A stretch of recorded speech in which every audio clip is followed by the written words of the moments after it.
The story begins, my fellow otaku, with our boy Jiro Azuma. He looks cold on the outside but hides a crazy secret. He can talk to animals and understand them perfectly. Jiro is venting to a massive white dog named Nachi about how this weird power makes people look at him like a creepy freak. But Nachi calmly drops some serious wisdom, telling him his power isn't a curse. It actually means he is destined for special missions that nobody else in this world can pull off. As days pass under a quiet bridge, a gang of older delinquents calling themselves the Demon Kings are causing trouble, throwing firecrackers to torture helpless stray animals. But Jiro can tolerate anything except someone hurting a defenseless animal. He confronts them without a second thought. One thug tries to mock him as a country gorilla just trying to flex. Jiro doesn't even let him finish. In the blink of an eye, with unreal speed, he vanishes and spawns behind him, shoving him straight into the river. Jiro coldly tells them this wild technique is called cicada shell, laughing at their weakness. When the other two attack, he easily wipes the floor with them in seconds. After the quick fight, the thugs flee, and a crow and a stray cat appear from nowhere to thank Jiro gratefully, checking if he got hurt. Jiro smiles, waving it off as a daily routine, and heads home. Inside, his strict grandfather, Toshimasa, is waiting with a fierce look, chewing him out for getting into another messy fight. Grandpa reminds him of their proud Azuma clan legacy. They are professional shinobi who served the shogun back in the Edo period. Grandpa brandishes a wooden sword, warning him not to waste sacred ninja techniques on petty street fights. But Jiro scoffs, calling the blunt sword a useless toy. Infuriated, Grandpa punishes Jiro by making him fix all the broken sliding doors,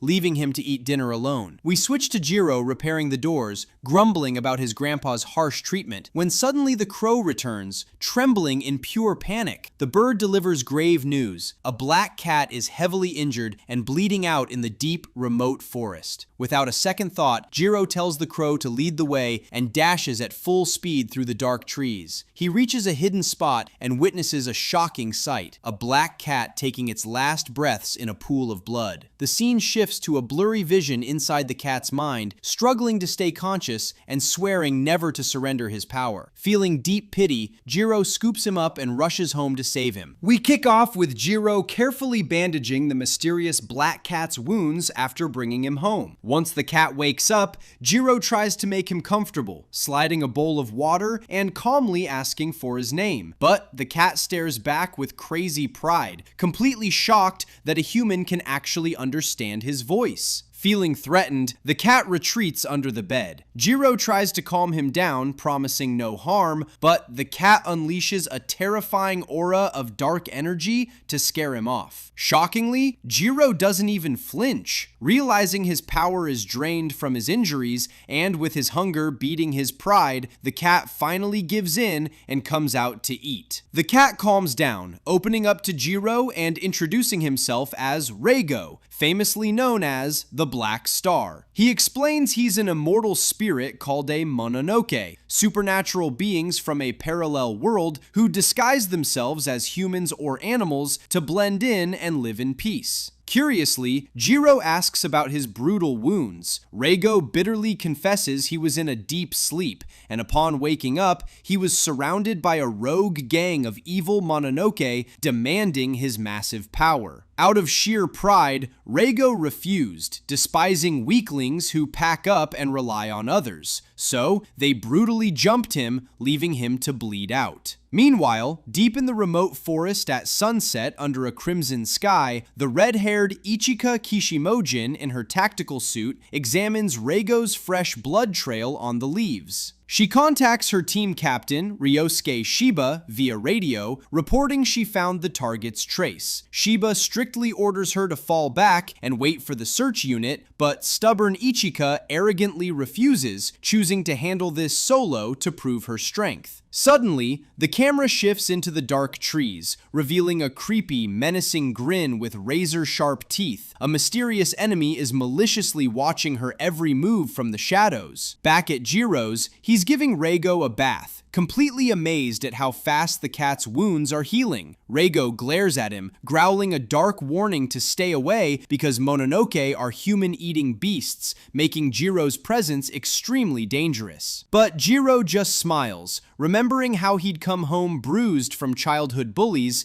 and his loyal white dog, Nachi, would comfort him, asking for a bath to wash away his pain and negative vibes. Snapping back, Jiro warmly tells Reigo that helping others doesn't need a justification, promising he won't abandon him. The touching vibe vanishes when Jiro suddenly splashes warm water on Reigo's face, making the cat scream in hilarious rage. Midnight rolls in, the clock ticking past 11. Reigo sits by the window, overwhelmed by pure guilt. He knows his presence spells absolute doom for Jiro, the kid who saved his life. Despite his deep, unhealed wounds and drained energy, he decides to slip out through the window to keep Jiro safe. But the second he hits the yard, Jiro is already standing there, catching him red-handed. Jiro demands to know where he's going so late. Reigo tries to mask his true intentions, acting cold and claiming he's just bored. When Jiro gets angry, Reigo reveals his sharp fangs, flaring up his terrifying dark aura to force Jiro to back off. Suddenly, their argument is cut short by a terrifying, hostile Mononoke brute, rocking sharp horns and sunglasses. The beast flashes a creepy, toothy grin, mocking them. "Found you, Reigo! What's a legend like you doing hanging out with a weak human?" Reigo is completely shocked they tracked him down so fast while he's still drained. Jiro gets furious at this giant intruder trespassing on his property, ordering him to beat it. But the monster scoffs, transforming his arm into a massive, muscular claw to crush them both. Reigo screams at Jiro to run, warning him that this beast is a literal human-eating monster. Reigo dashes into the dark woods, but the massive brute chases him down with insane speed, cornering and slamming him to the ground. Standing over him, the monster brags, "Just give up, Black Star. We went through hell to break your seal." Reigo proudly refuses, spitting back that he'd never team up with weak cowards. Just as the brute swings his lethal claws to finish Reigo off, Jiro suddenly drops from the sky. In an epic, breathtaking ninja move, he draws his steel katana, parrying the monster's strike and slicing his arm wide open. Jiro turns to Reigo with a cocky grin, saying, "If you die here, it makes my rescue totally pointless, you idiot." The showdown escalates into a living nightmare. The beast goes wild after getting wounded by Jiro's wooden sword. Erupting with dark energy, it transforms into its hideous giant form, mocking Jiro as a suicidal fool. But Jiro doesn't back down. He fights with insane speed, pulling off his cicada shell technique to dodge lethal claw strikes that shatter giant trees like toothpicks. But the power gap is just too massive. With a brutal strike, the beast impales Jiro's chest, leaving him face down in a pool of blood. The demon laughs, telling Reigo he can devour the boy's corpse. Reigo is frozen in absolute shock. As Jiro takes his final gasps, he doesn't say a single word. He just looks at Reigo with a warm, silent smile, urging him to run with his eyes. This ultimate sacrifice hits Reigo like a lightning bolt. Deeply moved, the legendary Mononoke makes a supreme choice. "I will give you my life." He fuses his soul and body with Jiro to resurrect him. A colossal vortex of dark energy erupts, which Ichika Kishimojin detects on her tactical tracker, immediately reporting their location to Shiba. The giant beast takes several steps back in pure terror, watching Jiro rise from the dark mist. But this isn't the weak kid anymore. It's Jiro fused with the legendary Reigo. Jiro stands surrounded by a dark, ominous aura that blankets the entire forest. His eyes glow with a menacing yellow light, and his hand has transformed into a terrifying, razor-sharp Mononoke claw, with godlike power pulsing through his veins. Jiro is completely confused and panicked about how he's alive, but Reigo's voice echoes inside his mind. "Wake up, Jiro! That beast is coming for us, and we must defeat him together. I'm going to back you up. Now punch him with everything you've got!"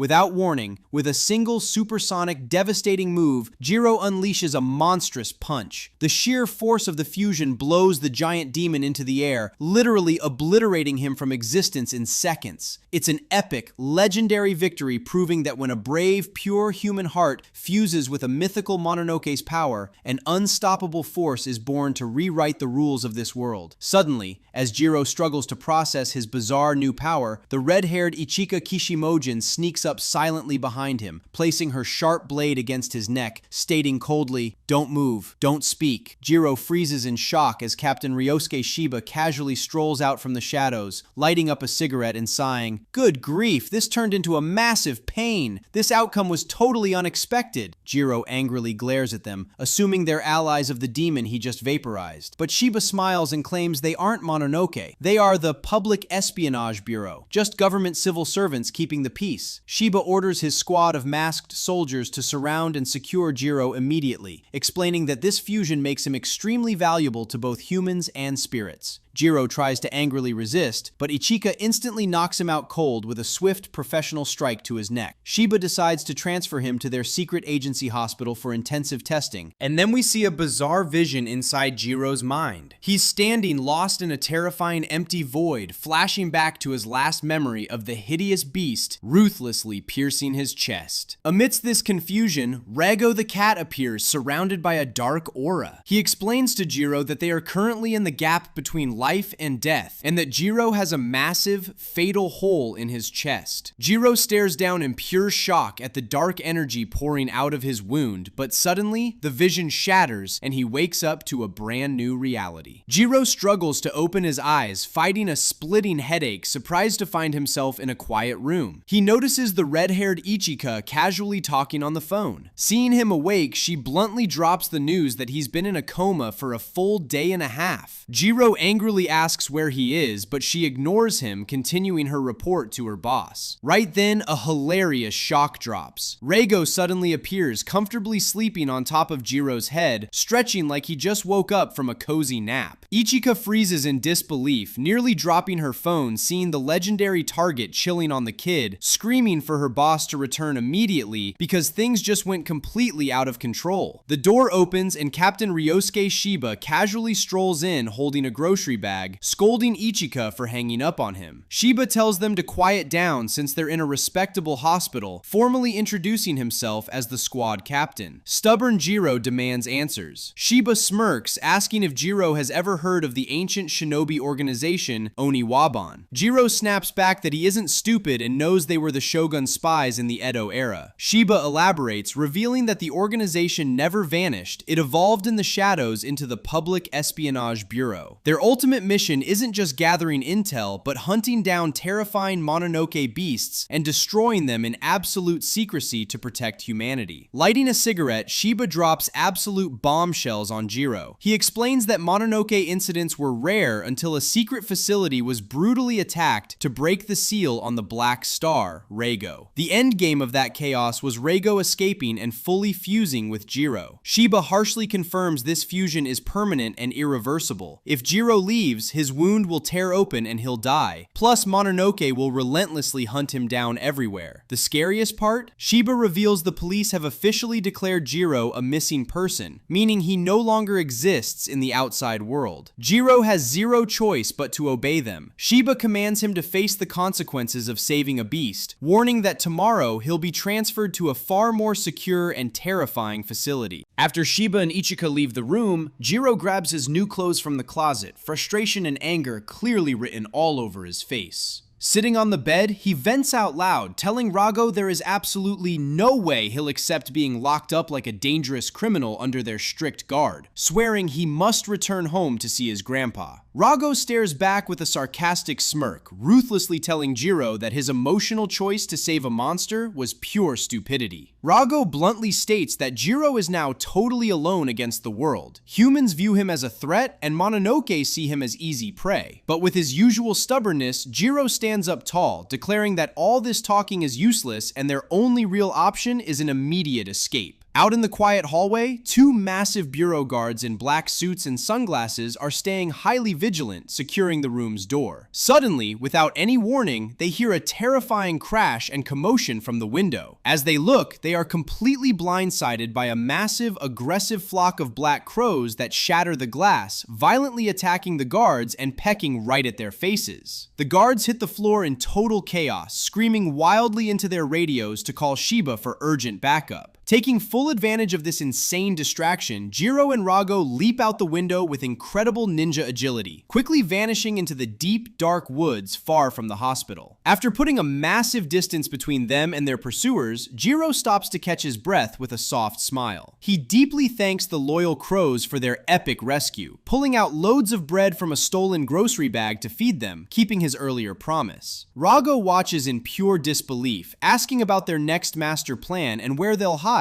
knowing Shiba's elite men will eventually track them down. Looking toward his house with absolute determination, Jiro tells Rago that going home is their only choice. He needs to explain this crazy situation to his grandpa, Toshimasa, entirely convinced that his grandpa is the only person alive who will actually believe and protect him. Rago argues that an old man will never believe a magical fusion story, but Jiro confidently smirks, ordering Rago to hide inside his shirt and remain completely silent until he smooths things over. Finally arriving at the legendary Azuma family estate, Jiro approaches the front door slowly, his steps heavy with nervous tension. But the real shock hits the second he steps into the yard. His old grandpa, Toshimasa, is already standing right in the middle, looking more fiercely terrifying and strict than ever before. Jiro swallows hard, trying to explain the catastrophic events of the last day and a half. However, Grandpa harshly cuts him off with cold authority, stating that useless chatter means nothing. He strictly commands Jiro to follow him to the open training field without uttering a single word. There, under the faint moonlight, a highly confused Jiro asks when they will actually talk. Suddenly, with terrifying, godlike speed, Grandpa vanishes from his spot, instantly spawning right in front of Jiro to deliver a legendary, bone-crushing punch. The devastating impact launches Jiro into the air, slamming him brutally into the dirt. Jiro groans in pure agony, completely stunned by this overwhelming, monstrous strike. Pushing himself up from the dirt,